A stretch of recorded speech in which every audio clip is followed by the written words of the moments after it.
please have everyone who's willing and able stand up with me real quick? Come on, don't be shy. You can stand. Thank you. Beautiful. All right, can we get like a single clap going, like this? Thank you. Now multiple claps, like this.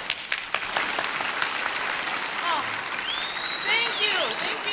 Okay, you can all sit down. I should probably inform you that they usually save the standing ovation for last, but since we started with it, I think I can get through this. Man, it is such an honor to be speaking in front of you all tonight. I wanted to start out by sharing with you all that I've grown up with a really severe case of stage fright. Throughout high school, I always dreaded presentations, and that speech class we had to take sophomore year was nothing less than a nightmare.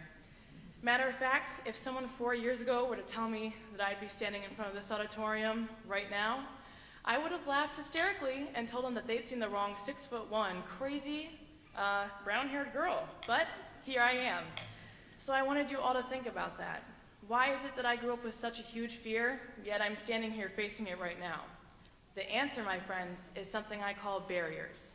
And I'm not talking about physical barriers like brick walls or the barriers that work in graveyards.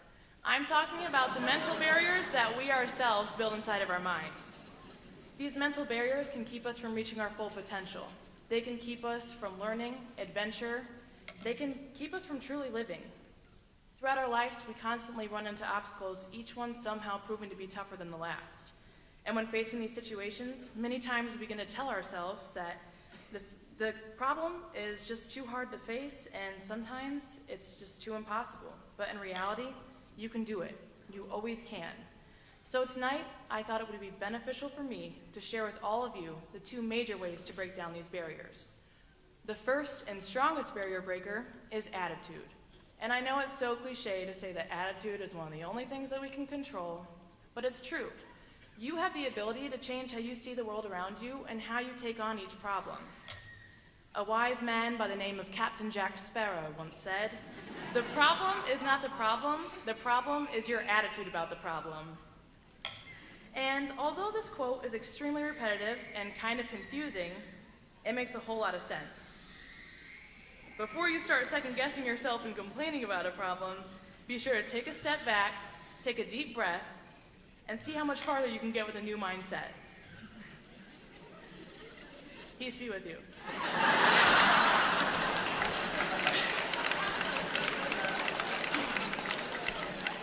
The second barrier breaker is releasing the word can't from your vocabulary.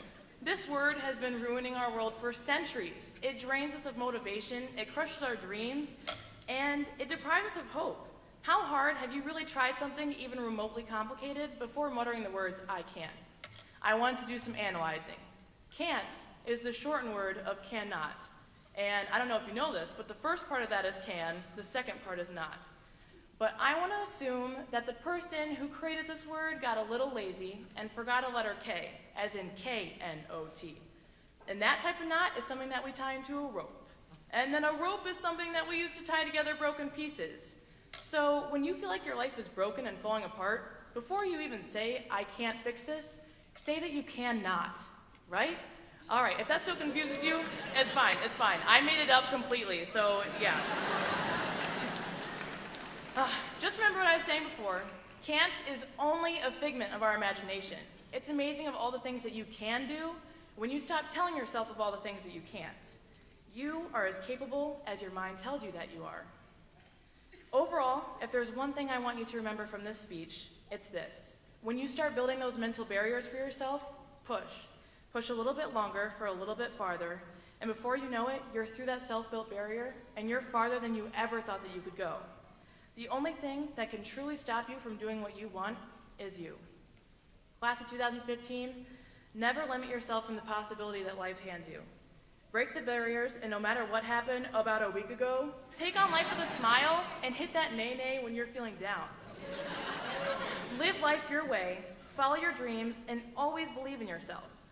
I wanted to tell you, I've been getting some strange phone calls this week. The local fortune tellers and psychics told me that in order to look into our future, they had to wear sunglasses because it is so dang bright.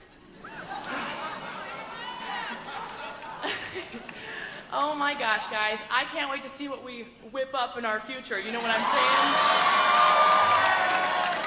Congratulations, class of 2015. We did it. Signing out for one last time, I'm Hannah Pulver, and that's the way the cookie crumbles.